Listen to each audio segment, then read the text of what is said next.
My name's Ben Rawlence. I'm the founder and director of Black Mountains College in Wales, which is a new educational institution dedicated to climate action and adaptation. There's a lot missing from mainstream education.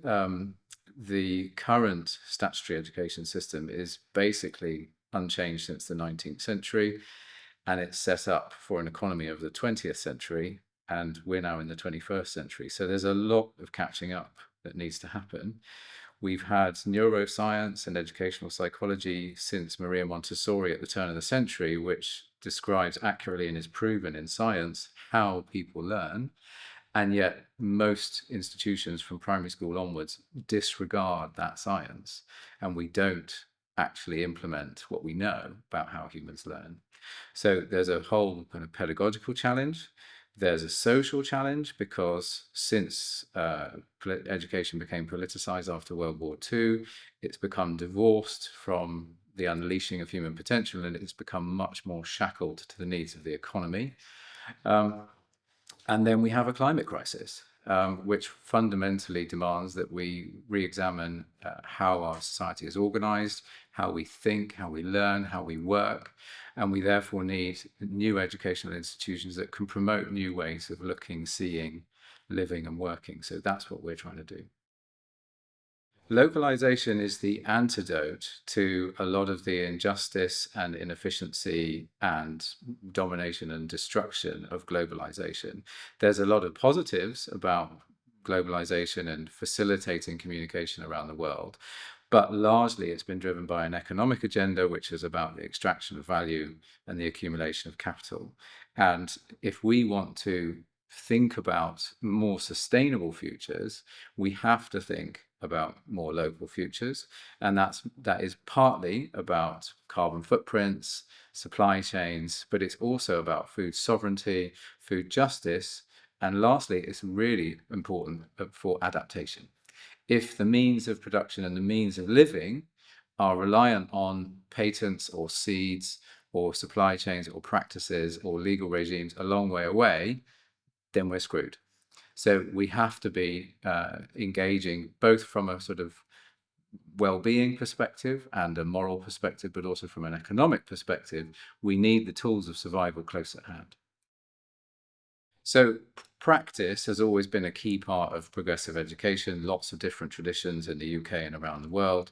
And that is a core element of what we do. So that means that in the first year, second year, and third year of our degree program, we have change in practice modules where students do real world projects with social outcomes, either on our farm or in our local community. And then in the third year, students answer their own question, do their own project, and we have a comparative theories of change seminar where we look at what's working, what's not working, sharing best practice from those different elements. So in every case, what we're learning is rooted in local ecosystems and local economies. Well, first of all, we hopefully making lots of connections where our students can go and intern and do placements and do projects where we can learn from those practices that are happening, exciting practices that are happening around the world. Secondly, I think we're building an intellectual community. We are increasingly realizing that we're part of an emerging movement, an emerging sort of a consciousness, if you like, of the level of change and the way in which change has to happen. And what's really exciting about this summit is that momentum, that energy, and I think that broad alignment in terms of the critique of the current system, the status quo, what's wrong, and then so much energy now around what those alternatives look like. So we've got some of our students are here today. They're desperate to come and to see what's happening and to feel part of something. It is the future. I think it's going to be a very bumpy road over the next 10, 20 years. Because those global supply chains are already failing. We are already seeing price of food going up. We're seeing the challenges of harvest in North Africa and Southern Europe, complicated by the political structures like Brexit. So climate shocks are going to be mediated through international global economic and political networks. And those local solutions, people are going to be increasingly looking for alternatives, and it's not going to be long before they realize, what's right under their nose. All of those permaculture farms and, what might be seen as, the marginalized, kind of non-mainstream practices and shops and so on, all of a sudden those are going to come into play. So I think we're going to see some quite big economic realignments.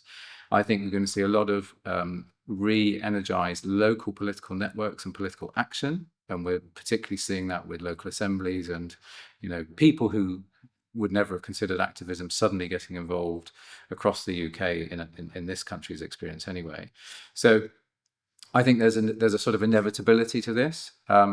But the challenge, of course, is to then make sure that it happens as far as possible in an organized way, and we're not having scenes like reruns of the miners' strikes and the Battle of the Beanfield and what happened in 1968 in Paris and all that sort of stuff. So there's going to be a lot of social shocks over the next few years, and it's up to our local leaders to try and corral that energy in a good way.